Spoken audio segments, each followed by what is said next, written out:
You're listening to PetLifeRadio.com.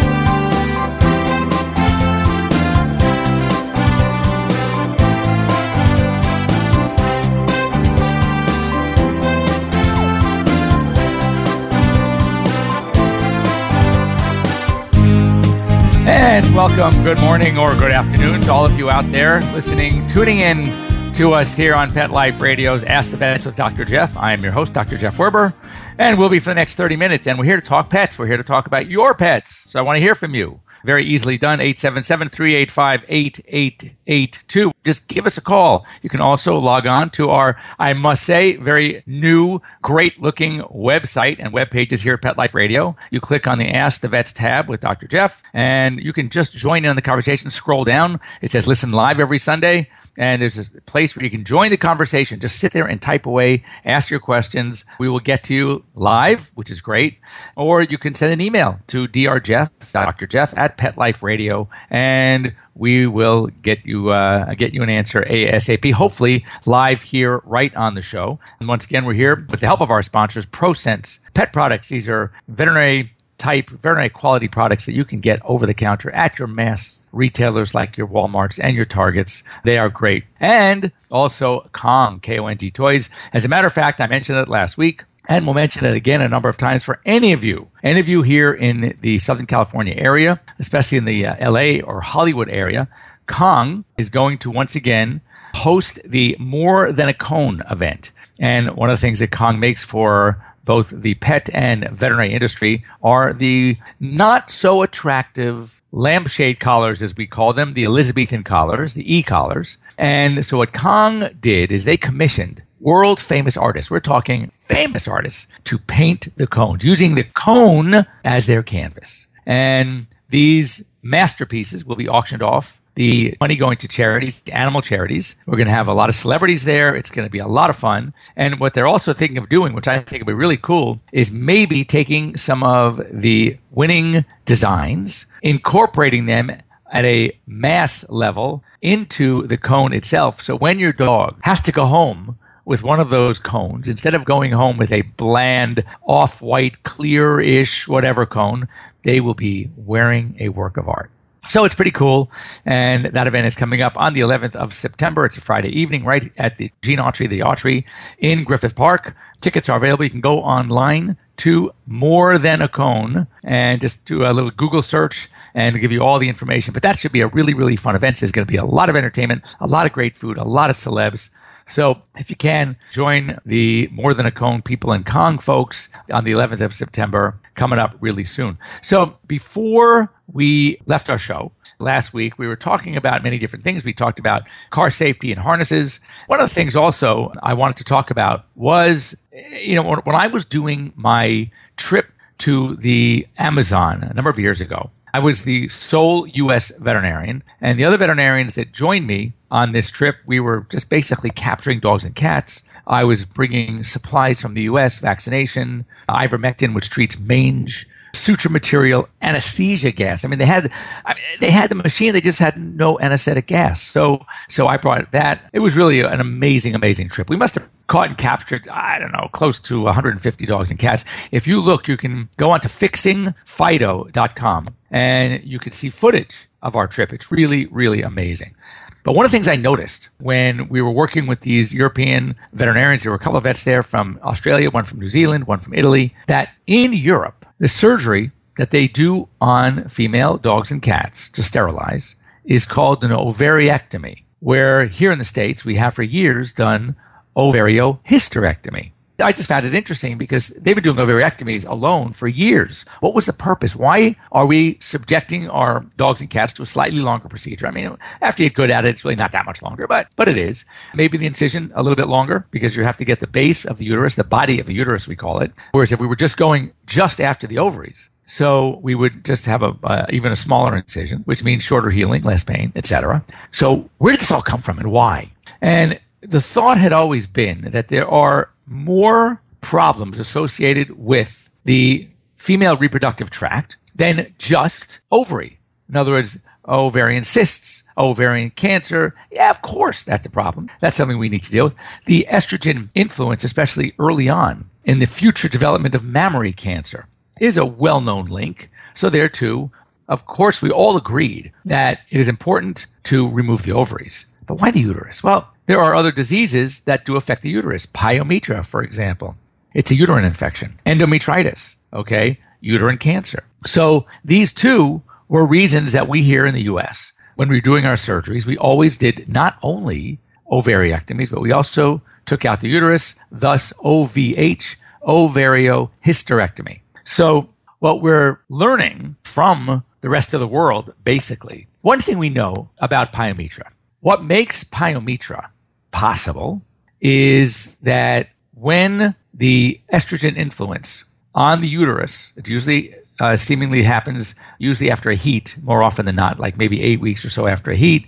It's a severe, potentially deadly uterine infection. The treatment, of course, is ovariohysterectomy. Now, there is an entity that we often see that is called a stump pyometra. What does that mean? That means that we here did a ovariohysterectomy, removed the body, removed the ovaries, the body of the uterus, down to the uterus. We usually try to take just at the level of the cervix is where we will remove the body of the uterus. So what happens? What happens is that sometimes that little piece called the uterine stump that we have to leave behind, it's just really inaccessible, that can develop into pyometra. So the question remains, what do we know if I have a dog that has been spayed and is presenting with what we feel is a stump pyometra? There's something very interesting that I know about this dog, and that is that somewhere, somehow, ovarian tissue was left behind. Without any ovarian tissue, then these dogs cannot get a stump pyo.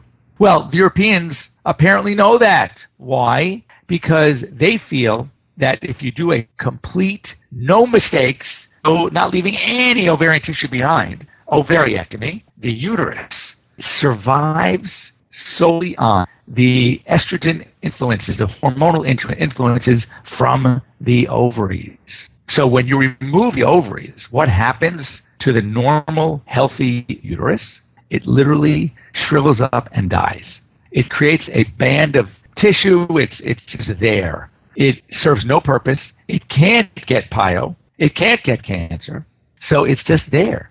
So if that's the case, why subject these animals to a longer surgical time, to larger incisions, etc., when all you really needed to do to achieve all the results that we are striving to achieve, i.e., the hormone changes, we want to minimize pyometra, we want to minimize uterine cancer, we want to minimize or remove the threat of ovarian cancer, get them early, will hopefully reduce by a lot the incidence of mammary cancer, et cetera, et cetera, et cetera. So it turns out that maybe we really don't need here in the U.S. to do ovariohysterectomies. We probably can just do ovariectomies. So, this is something, the question as to what we knew then and what we know now. Maybe we don't need to do all this, the more extensive surgery, but I find it very interesting that we here in the U.S., probably one of the more advanced, if not the most advanced veterinary community in the world, and what we know and what we do and how we treat our pets, how pets have achieved such a status in our homes here, the quality of medicine that we can provide. When I was speaking recently at the Latin American Veterinary Conference, I had the pleasure of visiting the top veterinary school in Lima, San Marcos University. And one thing that was unique about San Marcos is it is the most difficult to get into. Why? Because it is the country's only public veterinary school, and veterinary or universities in general at the public level are basically free. I mean, literally, these students can get in, it might be $30 a year. So, of course, everybody wants to go because they can't pay anything. But that's the upside. So you have a very, very bright kids that are able to get in. They have to take very tough exams, and they gain entrance to this university, which happens to be the oldest university, certainly in the Americas, maybe even the world, but certainly it's the oldest university in the Americas. And what I found so interesting as I was walking through is how poorly equipped this teaching hospital is. Why? I asked my host, why? I don't understand it. This is the best vet school in the country. Why does it look like this? They're using an x-ray machine that's got to be 40 plus years old. And the answer was that it's a state school. So yes, everybody wants to get in because they have no money, but the problem is they have no money. They're not collecting money from tuition. The state doesn't give them, the country doesn't give them money the way it should to equip, to furnish their school. And therefore, from an equipment, from an instrument standpoint, it was seriously deficient. And so here we are in America, where I will tell you that most of our hospitals, the hospitals that you bring your pets to, believe it or not, are better equipped than this country's best veterinary school. Now, in contrast, I worked one day doing some spay-neuter clinic with another of the veterinary schools, and it's a private veterinary school. And of course, those that attend San Marcos are saying, oh, God, you go to the private schools, oh, anybody can get in. It doesn't be a big deal. It's like, all you have to do is have the money. Well, meanwhile, that may be true, but I got to tell you, this place, the equipment they had was literally top-notch. And these students were also getting a terrific education. So that's a battle that I'm not going to get involved in, but I have to tell you that I was thoroughly impressed with I think it was Roberto de Palma Veterinary College. It was just amazing. So, but we can learn, my point being that even though we are much more advanced, where our private veterinary hospitals are probably nicer, better equipped, better training for our staff than many of the veterinary teaching hospitals around the world, and yet they've been doing something that makes a little more sense, possibly. So it's going to be very interesting to see how this trend changes. I think now that the board-certified veterinary surgeons are on board, you might see some changes in how we practice. There's a great article by our Dr. Phil on PHN, on Pet Health Network, about ovariectomy versus ovariohysterectomy, and it might be an interesting read. So anyway, we're going to break here for a short break. Then we're going to come back, and we're going to talk about some other pretty cool stuff. Stay tuned. You're here live with Dr. Jeff here on Pet Life Radio's Ask the Vet with Dr. Jeff. We'll be right back, right after these messages. Stay tuned. This is my tired of itching face. Does your dog suffer from persistent itching and scratching? Allergies and skin irritations caused by environment, including pollens, insects, especially fleas, food, and common household allergens are common problems in dogs. It's easy to alleviate your dog's discomfort at home with Prosense. Prosense itch and allergy products provide fast relief from symptoms like itchy, irritated skin, skin infections like hot spots, and watery eyes. Prosense products are veterinary formulated and recommended to ensure the very best for your pet. Try Prosense today. Your dog will thank you for it. Pets love life. Love them back with Prosense. It's designerpetsweaters.com. Hand-knitted designer sweaters for your precious pup or cool cat. Beautiful couture patterns for your pets, including custom-knitted formal wear, casual wear, yachting, and even sports-themed. Many designer pet sweaters include feathered tammy hats, top hats, and a lot of sparkle. Each sweater includes leg loops, front paw sleeves, and leash opening. Visit designerpetsweaters.com to order your four-legged fashions today. Large or small, we fit them all. designerpetsweaters.com. Amazing Pet Expos is coming to a city near you. Admission is always free, and your pet is welcome. Shopping, adoptions, free nail trims, discounted shots and microchipping, agility, a pet costume contest, and much more. Plus, meet the guys from Animal Planet's hit TV series Tank and Pit Boss. Online at AmazingPetExpos.com. Bring your pets to the Pet Expo. Let's talk pets. Let's talk pets On Pet Life Radio. Pet Life Radio. PetLifeRadio.com.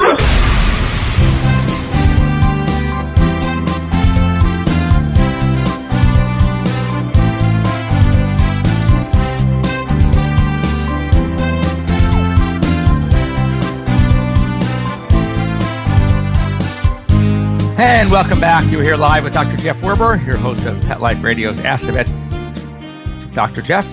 And a question that we always get, and it seems like overly simplified, but it's interesting why people have to know this. In other words, and the question is, how old is my dog in people years? Like, what's the difference? Does it really make a difference?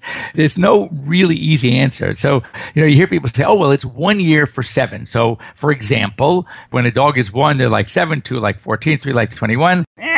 Not really. That's a bit of an oversimplification because it has a lot to do with the dog's size. Because we do know, what do we know? That if you heard of a Labrador making it to 14 or 15, as my Grover is 14 and a half right now, it's like, oh my God, that's amazing. But if you hear of a little Chihuahua, right, or a Pom or a Yorkie making it to 14, you go, well, he's getting old. Because we can see those dogs live to 17, 18, 19, even 20.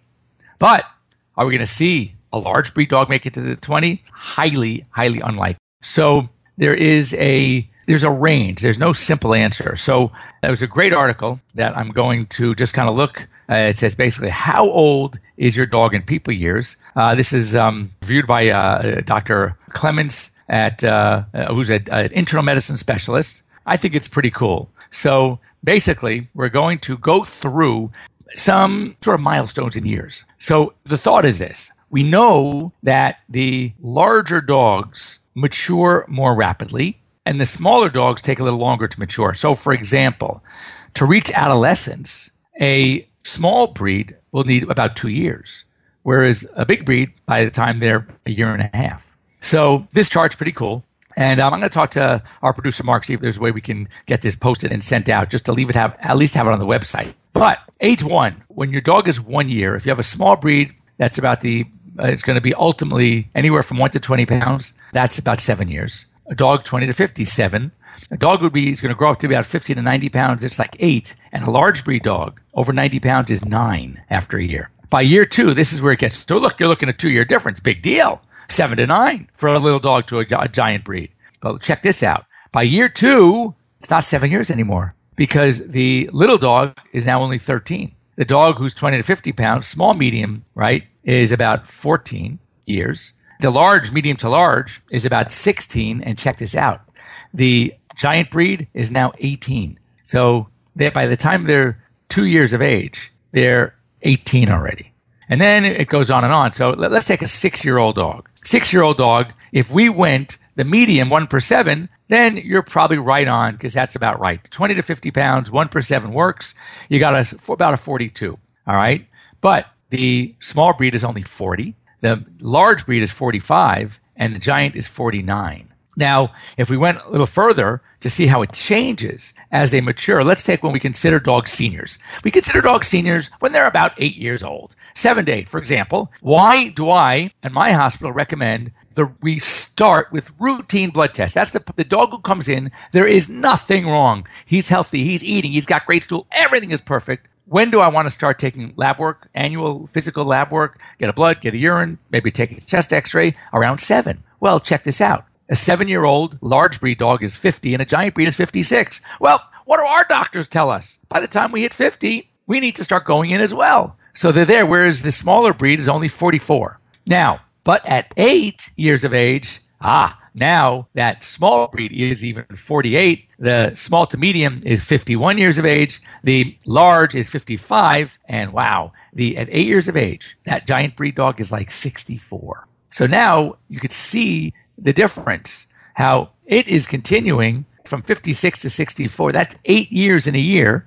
And then it starts to slow down a little bit as they continue. But it's always 7 to 8 years for the giant breeds. And for the big breeds, it's dropping. For example, from 8 to 9 on that small breed, they go from 7 to 8 is 44 to 48. That's 4 years. From 8 to 9, it's 48 to 52. That's another 4 years. From 9 to 10 is 52 to 56. Another 4 years. So they just continue to age once they hit a certain point.